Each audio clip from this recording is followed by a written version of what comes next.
Gunfire Reborn is an FPS roguelite that came out in early access in 2020, and since then has not only fully released, but had countless updates including characters, weapons, a new stage, a new mode, and more.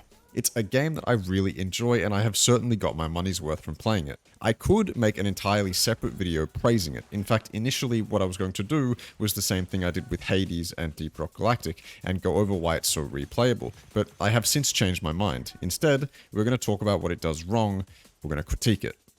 I want to critique it because I think it could be so much better. I want to critique it because I am at the point with it now where little inconsistencies in its design are at the forefront of my mind. Things that I didn't notice before, I now notice all the time, and things I brushed aside or paid no mind to are now things that I focus on. Initially, I thought that I was burnt out, but I'm not. I put most of my hours into the game in 2020 or 2021, so I'm looking at the game from a pretty objective point of view. In the past, with games like CSGO or PUBG, games that I have played competitively, the frustration I felt after thousands of hours was burnout, and I was looking at them from an emotional standpoint. That is not the case with Gunfire. Anyway, before we get started, please understand that the critiques I give here are my own opinion. Yours will likely differ, and that's okay, but if you do want to have a discussion, my comment notifications are on, so put a comment below and we can have some discourse. Anyway, let's go. Okay, let's talk about movement. In my recent RoboQuest video, I said this: movement and shooting, the two most invaluable features of any shooter. The developers seem to have skipped the whole movement thing. Movement in Gunfire Reborn is some of the least satisfying movement in any shooter that I've ever played. Take CSGO and Modern Warfare 2, two very different games with very different movement styles, yet they both achieve the balance of having skill-based movement where how you move actually matters, but you also can't abuse the system. Some games take it to another level and let you run wild with movement, and others keep it more grounded. But no matter what end of the spectrum your game is on, good movement systems all have a few things in common in my opinion. Number one, you actually feel like you are controlling a character, rather than just moving a camera or something like that. Number two, they reward skills and choices in your movement matter. And number three, it matches the tone of the game.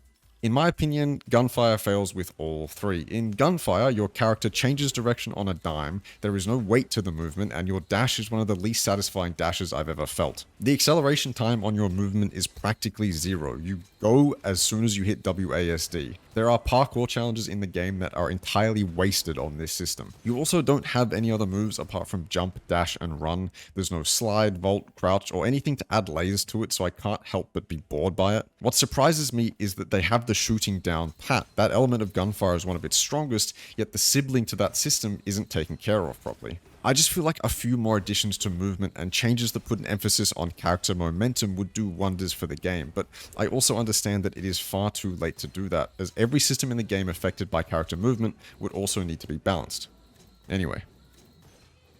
The environments in Gunfire are aesthetically pleasing, but they're also filled with invisible walls, and that might be one of the most frustrating parts in any video game. It's like saying, here, have a look at this part of the level. Does it look cool? Well, you can't go there because there is an invisible wall, and even if we did allow you to get there, you couldn't because the movement abilities we have are so stale and boring that it wouldn't work in the first place. Okay, maybe that was a bit harsh, I'm sorry, but I do genuinely feel like any invisible wall that's placed is either a result of laziness or restrictions in the game's engine or design that won't allow players to go there. Either way, it's a slap in the face. To quickly touch on the collision detection and clipping, this is consistently fucked. When you and enemies are pushed into each other or up against terrain, which can happen a lot, you just end up getting stuck or glitching, and this would be fine, but the movement system crumbles whenever this happens, and when you die from this or take damage from it, it is so frustrating because on your screen it looks like you lagged out or something, and it just feels unfair. You tried your best with the skills you've acquired to help you get out of that situation,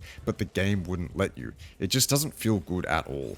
Speaking of enemies and movement, this one might get me in trouble considering my history in first-person shooters, but I feel like some enemy movements in this game are just backwards and annoying. Their movement patterns are the work of the devil, bro. I swear to God, these enemies can be such a pain in the ass to hit sometimes, especially with reliance on critical hits on the higher difficulties. Not only can enemies turn around in a single frame, I mean just look at this, but they also move so erratically, and it's not a challenge to hit them, it's just annoying. Anyway, moving on. Let's talk about difficulty.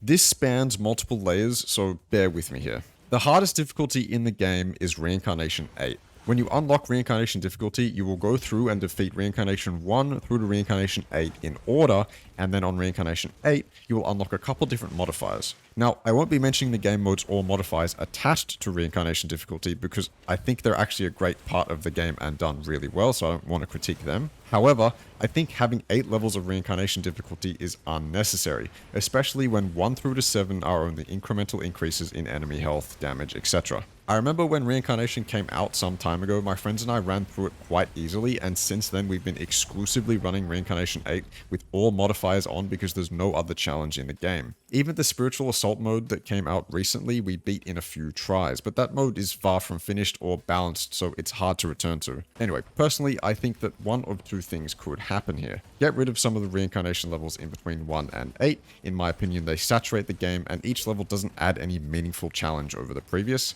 Something like 3 levels of Reincarnation with significant increased enemy difficulty would be better, in my opinion. Or continue to release Reincarnation levels often. Kind of how Tiny Tina's Wonderlands did it with Chaos levels. Each difficulty incrementally increases the challenge, but you are rewarded for each increase fairly. If you were to continuously add Reincarnation levels, say up to 20, you could very easily entice people to play more. Then you would add extra layers of permanent progression to assist in defeating those extra difficulties. Of course, there are other ways to do this system better, but those are a couple I thought of off the top of my head. But as of right now, I think that the difficulty is quite stale.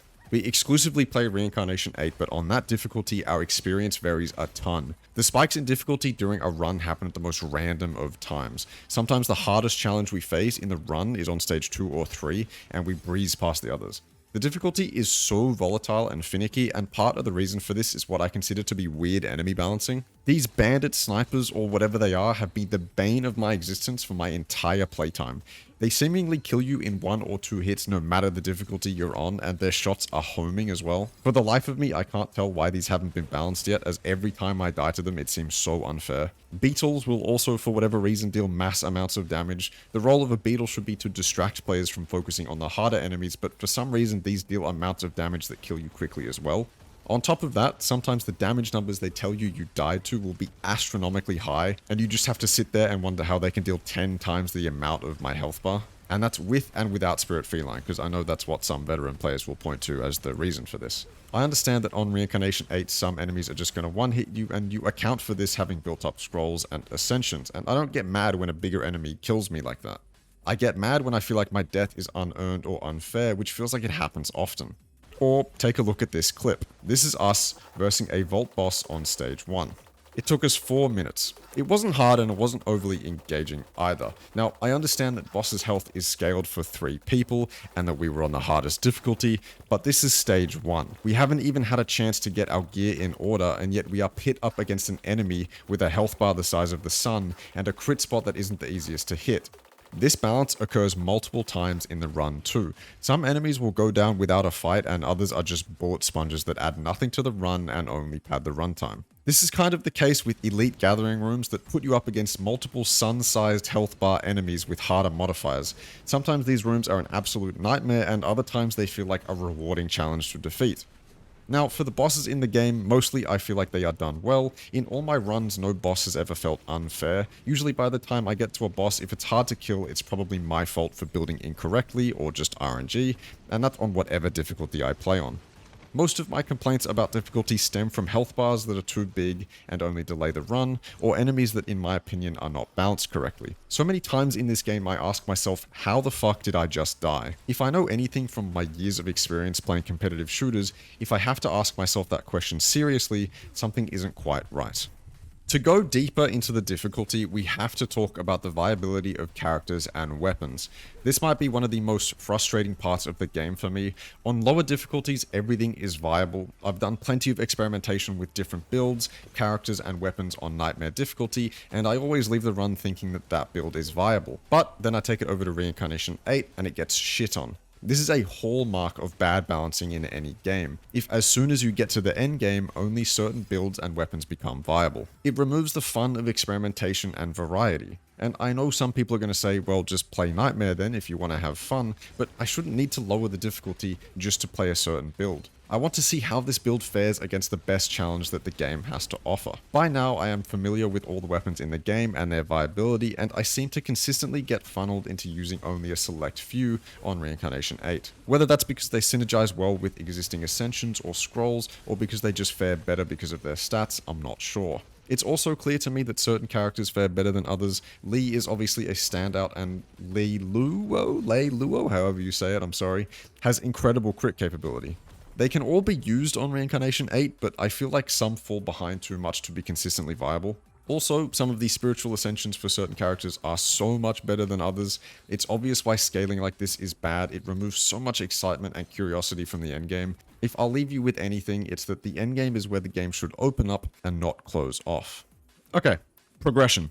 Progression came to a complete halt for me very early on. The skill tree has remained with the same amount of skills to invest into since I maxed it out back in 2020 or early 2021. My soul essence, which is what you use to invest into it, just keeps climbing the more I play. The only things I can use my soul essence for are new character skills, which come out rarely, or spending it in a run on the Phantom Peddler or Spiritual Blessings. But the problem isn't the fact that it keeps going up, more that I can't spend it on anything meaningful anymore. Sure, you can argue that the Spiritual Blessings and Phantom Peddler are really good uses for soul essence, and they are, but it's rough to sit here with a maxed out skill tree for over a year now with nothing else to sink my soul essence into. I want more ways to spend soul essence in and out of runs. I want a soul essence sink, and I want it to actually mean something. This may seem like not that big of a deal to some, and some might be at a point where soul essence does mean something, but this game has been out for a long enough time now that a lot of people are in the same position as me and desire new ways to spend currency that we've been building since early access in 2020. Beyond the skill tree, meta progression remains in the form of permanent gun and scroll unlocks, all of which I have every time they add a new gun or scroll. The unlock requirements are completed retroactively, which is nice, but it also means I still have nothing else to go for bar the achievements. The new Spiritual Assault mode added a couple different things to grind for, including unique character traits for that mode, which is good, but there still isn't a new way to spend soul essence. There are a lot of scrolls, weapons, abilities, ascensions, modifiers, and more in this game that need detailed explanations, but that detail is lacking in some cases, and I feel like more could be explained or shown on screen, but I don't actually want to go too hard on this subject like the others for a couple reasons. One, since early access they have tremendously improved these explanations and descriptions, and two, they are Chinese developers, so it's unfair to expect perfect English descriptions all the time when that isn't their first language.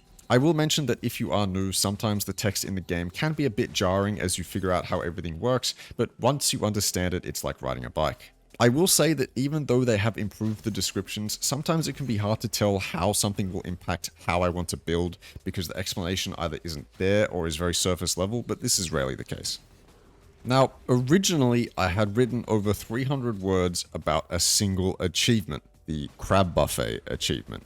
But I did my research on how to get it, and while it's still a clusterfuck to try and get, or it's still annoying to try and get, I don't think it's worth harping on, and it's certainly not worth over 300 words of harping on. This is the achievement that has stopped me from 100%ing this game, as previously my understanding was to get it, it was very RNG heavy and you needed friends to do it. But after doing some research, I have figured out a cheese way to do it. It involves abusing a checkpoint, but I can do it in a lot less time than I originally thought, and it isn't nearly as RNG heavy as I thought. I think this solution is more recent because in research that I've done previously, I couldn't find that solution anywhere, so just know that I had over 300 words written down about a single achievement because the way you got it was so fucking stupid. But yeah, we don't have to talk about that anymore. Gunfire does a lot right. Like I said, I could make an entirely separate video, but I thought I'd switch it up this time and critique it instead of praising it. Again, if you would like to discuss my opinions, please leave a comment. If you think I'm being a whiny baby about some of these as well, then tell me in the comments as well. I appreciate you watching regardless. Thank you so much for your time. Follow me on Twitch, Twitter, hell, Instagram if you want, and see you later.